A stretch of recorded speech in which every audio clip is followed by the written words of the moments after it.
L'État s'engage dans la recherche d'un vaccin contre le Covid-19. Le président de la République a choisi hier la plus grande usine de vaccins de France, dans le Rhône, pour annoncer ses choix. Nicolas Dose, que faut-il retenir de la visite présidentielle d'hier? 200 millions d'euros d'argent public pour la recherche et l'installation de sites de production sur le sol français, puis peut-être d'ailleurs un peu plus à l'automne. C'est pour répondre à ce qui est apparu patent pendant la crise sanitaire, le fait qu'on n'avait pas de production de molécules sur le territoire, et puis que même on pouvait avoir des molécules stratégiques qu'il était nécessaire d'avoir chez nous, comme par exemple tout simplement le paracétamol.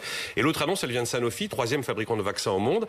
610 millions d'euros d'investissement pour créer une énorme usine à Lyon destinée aux vaccins. Alors il y avait aussi chez Sanofi la volonté de tuer la polémique des semaines qui se sont écoulées, où le directeur général Paul Hudson avait laissé entendre que les Américains seraient servis en vaccin les premiers parce qu'ils avaient massivement investi dans la recherche aux côtés de Sanofi. Bon, comme on dit, Nicolas, est-ce que les investissements sont à la hauteur des enjeux? Ça va dans le bon sens. Vous la connaissez celle-là? Oui, non, mais si on veut voir grand, il manque deux choses. Une dimension européenne. Qu'est-ce qu'ils ont par rapport à nous, les Américains? La BARDA, une grande agence publique qui cofinance la recherche. On n'a pas ça. On a quand même une belle alliance entre 4 pays qui a été annoncée au début du mois et qui va impliquer les grands labos, notamment AstraZeneca ou Sanofi, pour essayer de travailler ensemble. Ça, c'est quand même un progrès. Et puis après, il manque une stratégie. 200 millions d'euros comme ça, là?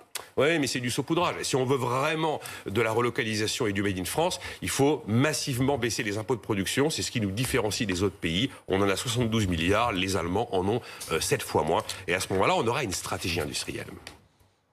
Vas-y. Ah, il faut que j'y aille, c'est à moi. Pardon. Non, parce que je sais pas. Ouais. Peut-on dire que cette crise sanitaire aura permis une prise de conscience quand même sur la nécessité, évidemment, d'avoir des usines de vaccins en France? Alors sans doute, mais attention aux grandes visions et aux grands fantasmes autour de la relocalisation et de l'industrie sur le sol français. Si on veut de l'industrie made in France, ok, mais est-ce qu'on est prêt à payer plus cher ce que l'on achètera demain? Et puis est-ce qu'on est prêt à relocaliser de la pollution? Parce que la production industrielle, ça génère de la pollution. Les médicaments, c'est de la chimie, voilà. Après, la grande idée que la France doit tout faire toute seule et qu'elle sera souveraine. Ah oui, mais non, si on avait un problème de production tout d'un coup en France, eh bien on serait planté. Donc la stratégie suppose de diversifier ses sources d'approvisionnement. On s'est rendu compte de quoi avec cette crise sanitaire? Qu'on n'avait pas un problème avec la mondialisation, qu'on avait un problème avec la Chine, parce qu'on dépendait beaucoup trop de la Chine. Donc il faut diversifier. Et puis plus de production, plus de Made in France, pour que ce soit économiquement viable, il faut très massivement multiplier le nombre de robots et surtout pas imaginer qu'on va les taxer.